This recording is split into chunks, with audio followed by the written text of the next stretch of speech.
त्योहार है या भारत के अंदर एक और दिवाली आई है, भारत के हिंदुओं के लिए एक और दिवाली आई है, क्योंकि भारत के हिंदुओं को तुष्टीकरण करके भारत के हिंदुओं से ही अलग कर दिया अपने ही देश में, चाहे वहां से बेघर अपने ही देश में शरणार्थी बन के रह रहे हैं। ये तो खुशी की बात है। 70 साल पहले जो हमारे अपने थे, जिन्हें एक बॉर्डर की सीमा खींचकर हमसे सिर्फ इसीलिए दूर कर दिया, आज हमें भी शर्म आती है अपने शरणार्थियों को ये कहते हुए कि ये पाकिस्तानी हिंदू हैं। भारत के अंदर सीए आना उन हमारे भाइयों के लिए जो पाकिस्तान से इस उम्मीद में भारत के अंदर दर दर की ठोकरें खा रहे थे, बहुत कष्ट झेले हैं उन्होंने। मेरे भारत के हिंदुओं, ये तुमको सोचना होगा, राजनीति करने वाले दलों ने कभी उनका दर्द नहीं समझा। हिंदू रिफ्यूजी आज हमारे भाई शरण लिए हुए हैं, तो क्या उनके बाप दादाओं ने आजादी के समय पर लहू नहीं दिया था? लेकिन लहू के बदले में उन्हें पाकिस्तानी हिंदू कहा जाने लगा। वो अपने घर से बेघर हो गए, उनकी बहन बेटियां उठा ली जाती थी पाकिस्तान के अंदर से। ये दर्द किसी को नहीं दिखा आज तक, कांग्रेस को नहीं दिखा।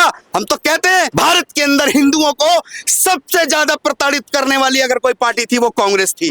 कांग्रेस ने धर्म के आधार पर, मजहब के आधार। सीए लागू हो चुका है देश में। बिल्कुल लागू होना चाहिए ना, देश का कानून है सीए। हाँ। क्या समस्या क्या है उसमें? फायदे क्या रहेंगे उनके? नहीं, फायदे तो एनआरसी आने पे होंगे ना। अच्छा, सीए तो हमारे भारत के वो पीड़ित लोग हैं जो आज से 70-75 साल पहले धर्म के आधार पर एक देश हमारा 3 टुकड़ों में कर दिया गया, और जब 3 टुकड़ों में देश किया गया तब उन लोगों से कभी नहीं पूछा गया कि अब आपका देश, घर, मकान, नागरिकता सब खत्म हो जाएगा। और आज 70-75 साल से जो देश के अंदर हमारे ही देश के लोग रिफ्यूजी बन के जीवन जी रहे हैं, तो उनके लिए तो अच्छा है ना, इसमें दिक्कत कहाँ है? तो देश का कानून है, होना चाहिए और आना चाहिए। अभी तो एनआरसी की भी बारी है, और एनआरसी देश के लिए बहुत जरूरी है। केवल दिल्ली, यूपी या बीजेपी राज्य शासित जितने भी हैं उनके लिए नहीं, संपूर्ण पूरे भारत के लिए एनआरसी और सीए मस्ट इम्पोर्टेंट कानून है। क्योंकि देश ना धर्मशाला नहीं है। जो कुछ नेताओं ने 70 साल में हमारे भारत को धर्मशाला बना दिया, तो धर्मशाला तो नहीं बनने देंगे हम। क्यों बनने देंगे? जब आपने अपने चॉइस से बोलेंगे साहब, देश लिए, उसके बाद भी आपने भारत के अंदर भी अपने आप को स्थापित करके रखा। क्योंकि हमारे देश के अंदर ना माननीय श्री श्रद्धेय बाबा साहब जी ने एक बात बोली थी कि जब तक इस देश का बंटवारा पूर्ण नहीं माना जाएगा, जब तक पाकिस्तान से सारे हिंदू भारत ना आ जाए, भारत में से सारे मुस्लिम पाकिस्तान ना चले जाएं, जब तक ये बंटवारा कभी भी पूर्ण नहीं माना जाएगा। केवल हिंदुओं के प्रति एक छल माना जाएगा, और वही छल हुआ है। अगर आज कोई स्टैंड ले रही है गवर्नमेंट, तो ये तो सरकारों का कार्य है देश हित, जनता हित के लिए कानूनों को लाना। लेकिन आरोप तो लग रहा है राजनीति कर रही है वो चुनाव से पहले से करके। तो राजनीति कर रही है, जो आरोप लगा रहे हैं उन्होंने क्यों नहीं राजनीति कर पाई? उन्होंने भी तो की थी राजनीति। कभी भारत के लोगों को सुना कि जब भारत के अंदर 370 लागू हुई, लोगों ने विरोध किया? नहीं किया। भारत के अंदर कई कानून लागू हुए, तब भी लोगों ने विरोध नहीं किया। क्यों? क्योंकि लोगों को मूर्ख बनाने के लिए कानूनों को लाते रहे, बंद दरवाजे करके कानूनों को हमारे ऊपर थोपते रहे। अगर आज वर्तमान की सरकार कोई कानून ला रही है तो बंद कमरों में नहीं ला रही है। ये समझना होगा इन लोगों को, जो लोग राजनीति समझ रहे हैं, क्योंकि राजनीति आपने की थी एक विशेष समुदाय को शांति प्रिय नाम देकर हमारे साथ जोड़ने के लिए। क्योंकि जब बंटवारा ही मजहब के आधार पर हो गया था, उनको रहना ही काफिरों के साथ नहीं था, फिर भी वो रह रहे हैं भारत के अंदर काफिरों के साथ, काफिरों को ही मार रहे हैं, काफिरों पे ही पत्थर बरसा रहे हैं, और अपने ही काफिरों के लिए पड़ोसी मुल्कों से अवैध रूप से तारों के नीचे से अपने सौतेले बाप के नाजायज औलादों को भारत के अंदर शरण भी दिलवा रहे हैं। तो भाई धर्मशाला है क्या भारत? भारत को धर्मशाला नहीं बनने दिया जाएगा किसी भी परिस्थिति स्थिति में, क्योंकि भारत हमारा है। भारत का एक एक इंच हमारे क्षत्रियों के रक्त का बलिदान है, और उस इंच पर रक्त का कर्ज है, और उस कर्ज को बाकायदा सरकारों की जिम्मेदारी है कि उनके बच्चों को, भारत के संपूर्ण लोगों को सुरक्षा देना। आप किसकी बात कर रहे हो? आज हम भारत के अंदर पत्थर उठा रहे हैं, भारत के अंदर हमारे बच्चे मारे जा रहे हैं, भारत के अंदर लव जिहाद चल रहा है, लैंड जिहाद चल रहा है, क्या नहीं चल रहा भारत के अंदर।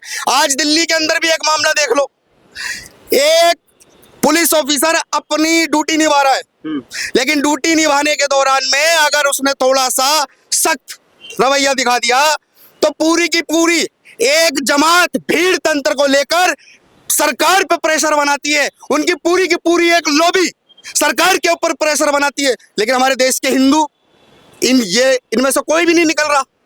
कारण पता है क्या है? हम लोगों को सेकुलर बनाया। सेकुलर शब्द का मतलब समझते हो? हिंदुओं में तुम्हें समझाता हूं। एक समय जो व्यक्ति राष्ट्र रक्षा, स्त्री रक्षा और धर्म रक्षा नहीं करते थे ना, उनको हमारे देश में उस समय नामर्द कहा जाता था। जो नारी शक्ति, धर्म रक्षा और इनके लिए नहीं बोलता था वो नामर्द कहलाते थे। लेकिन आज भाषा की शैली को बदल दिया। उन नामर्दों की टोली को बुरा ना लग जाए तो भारत के सबको सेकुलर बना के भारत में छोड़ दिया। अरे हम ना कभी सेकुलर थे, ना है, ना कभी होंगे। लेकिन भारत के ऊपर अगर आप षड्यंत्र करेंगे, छल कपटी मुस्लिमों की नीति और मुस्लिमों के प्रति आपका जो दया वाला चेहरा है ना, वो भारत के समस्त हिंदुओं ने देख लिया। भारत की भूमि पर संपूर्ण भारतीयों का ही अधिकार है, पूरा का पूरा। ये अगर सही था देश के लिए, देश की जनता के लिए अगर सही था, तो इनको 5 साल क्यों लग गया लागू करने में? नहीं 5 साल क्यों लग गया? कोई 2019 का बना हुआ कानून। अरे तो भाई साहब क्या सोच रहे हैं आप? सीएए को कोई कानून की प्रक्रिया होती है ना। आप एक बात सोचिए, एक बार सीएए के लिए जरा सा बोला था, सोनिया गांधी ने एक बात बोली थी, अपने घर से बाहर निकला और दिल्ली पूरी दंगों के चपेट में थी, भारत के कई हिस्से दंगों के चपेट में थे। भाई इस देश के अंदर सीएए पर भ्रामकता फैलाने वाले राजनेता क्यों नहीं जागरूक करते हैं जनता को कि सीएए हमारे उन भाइयों के लिए है जो धर्म विशेष के देशों के अंदर, जिनको शांति प्रिय कहा जाता है ना, उनको प्रताड़ित किया गया। किस लिए? क्योंकि वो उनके गैर धर्म से थे, क्योंकि वो उनके धर्म में नहीं थे, लेकिन उनको इतना प्रताड़ित किया गया कि आज वो अपने ही देश में, चाहे वहां से बेघर, अपने ही देश में शरणार्थी बन के रह रहे हैं। ये तो खुशी की बात है। 70 साल पहले जो हमारे अपने थे, जिन्हें एक बॉर्डर की सीमा खींचकर हमसे सिर्फ इसीलिए दूर कर दिया, आज हमें भी शर्म आती है अपने शरणार्थियों को ये कहते हुए कि ये पाकिस्तानी हिंदू हैं। ये शर्म की बात है कि एक देश के बीच में बंटवारे की लाइन खींच के हमारे उन पूर्वजों को पाकिस्तानी हिंदू कहा जाने लगा हमारे देश में, तब जब वो धर्म के आधार पर प्रताड़ित हुए। सही मायने में अगर कहा जाए तो उसकी भेंट चढ़ गए वो परिवार, उसकी भेंट चढ़ गए। आज तो खुशी का है, उनके लिए त्योहार है, उनके लिए त्योहार है। भारत के अंदर सीए आना उन हमारे भाइयों के लिए जो पाकिस्तान से इस उम्मीद में भारत के अंदर दर दर की ठोकरें खा रहे थे, बहुत कष्ट झेले हैं उन्होंने। मेरे भारत के हिंदुओं, ये तुमको सोचना होगा, राजनीति करने वाले दलों ने कभी उनका दर्द नहीं समझा। अपने इस पापी पेट के लिए लोगों के ना जूठन तक उन्होंने खाए हैं। हमने देखा, उनसे बात की है, उनकी पीड़ा को समझा है। जिनके पास सब कुछ होता था, सब कुछ होते हुए भी लोगों की झूठन खाई है, लोगों की गालियां खाई है, यहाँ तक कि हमारे ही देश के लोगों ने उनको धुतकारा है, पाकिस्तानी बोला है। वो पाकिस्तान नहीं थे, क्योंकि पाकिस्तान तो 70 साल पहले आया, वो तो भारतीय ही थे ना। लेकिन नहीं, राजनीति की भेंट चढ़ गए हमारे वो परिवार जो आज तक अपना कसूर नहीं जानते कि हमें किस लिए सजा दी गई। भारत की लड़ाई आजादी में तो उन्होंने भी लड़ी थी। इस देश के उन कटमुल्लाओं से पूछना चाहता हूं, समझ लो, तुमने कहा भारत में तुम्हारे बाप दादाओं ने खून बहाया, तो जो हमारे देश में हमारे हिंदू रिफ्यूजी आज हमारे भाई शरण लिए हुए हैं, तो क्या उनके बाप दादाओं ने आजादी के समय पर लहू नहीं दिया था? लेकिन लहू के बदले में उन्हें पाकिस्तानी हिंदू कहा जाने लगा। वो अपने घर से बेघर हो गए, उनकी बहन बेटियां उठा ली जाती थी पाकिस्तान के अंदर से। ये दर्द किसी को नहीं दिखा आज तक, कांग्रेस को नहीं दिखा। हम तो कहते हैं करनी थी तुमको राजनीति, लेकिन नहीं कर पाए क्योंकि तुमने करनी थी नीति मुस्लिम तुष्टीकरण की। भारत के अंदर हिंदुओं को सबसे ज्यादा प्रताड़ित करने वाली अगर कोई पार्टी थी वो कांग्रेस थी। आज कहाँ हमारे भारत के अंदर झुग्गी झोपड़ियों में रह रहे हैं, अरे उनके लिए तो खुशी की बात है, त्योहार है। या भारत के अंदर एक और दिवाली आई है, भारत के हिंदुओं के लिए एक और दिवाली आई है, क्योंकि भारत के हिंदुओं को तुष्टीकरण करके भारत के हिंदुओं से ही अलग कर दिया। सेम उसी प्रकार जिस प्रकार जातिवादी व्यवस्था को हमारे बीच में लाया गया, हमें जातिवाद बोल के हिंदू को हिंदू से अलग कर दिया, ठाकुर पंडित बनिया जाट गुजर में बांट दिया। फिर उसके बाद हमारे पाकिस्तान के हिंदू भाइयों को पाकिस्तानी बोलकर हमसे बांट दिया।